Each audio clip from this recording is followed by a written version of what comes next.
সাকিব কই? এই বাবু, আরে সাকিব পান না রে ভাই, মিরাজকে খুঁজতেছে আরোহী মিম। এখন মিম আর মিরাজের কাহিনী সবাই তো কম বেশি জানেনি। সো এত কিছুর পরে মিম যে মিরাজকে খুঁজতে বাইরেছে এই ভিডিওটা দেখে না টিকটকে আমার চোখ আটকে যায়। And সেই সাথে এটাই বুঝলাম শুরু হয়ে গেছে বাংলাদেশের ট্রেন শুরু হয়ে গেছে, কেউ আর থামাইতে পারবে না। কিসের ট্রেন ওটা পরে আসতেছি, আগে এই দুই লাভ মানে নাটকের এই দুই কাপলের কথা বলি। নাটকে যেটা দেখতেছিলাম, মিম তার হুট করে হারিয়ে যাওয়া বয়ফ্রেন্ড মিরাজকে খুঁজতে খুঁজতে জীবনের রং ফাঁকাশা করে ফেলছে। এন্ড এভাবেই যখন তার দিন পার হইতে থাকে তখন দেখি আচমকা হুট করে দৌড়াইতে দৌড়াইতে এসে এন্ট্রি নেয় গরিবের শাহরুখ খান।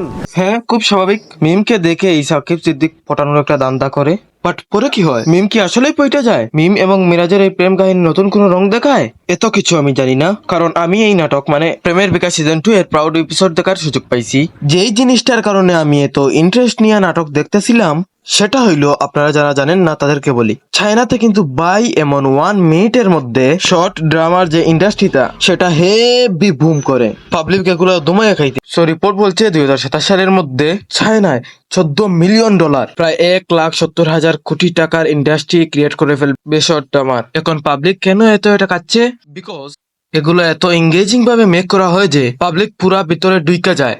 ইভেন অনেকে তো এটাই প্রিন্ট করতেছে সামনে টিভি হয়তো ভার্টিক্যালি আসবে। এখানে বেস্ট পার্ট কি জানেন? টিকটক এখন এটা শুরু করছে গ্লোবালি, এবং এর মাঝে প্রেমের বিকাশ এই সিরিজ কিন্তু বাংলাদেশের প্রথম এমন একটা ভার্টিক্যাল ড্রামা যেটা এখন টিকটকে আমার বিকাশ চ্যানেলে অ্যাভেলেবেল। সো মিম এবং মিরাজের লাভ স্টোরি কোথায় গিয়ে ঠেকে সেটা জানার জন্য যদি এতই মন আনচান করে তাহলে সোজা টিকটকে চলে যান আর দেখে বলুন 1 মিনিট পার্ট এপিসোডের শর্ট ড্রামা।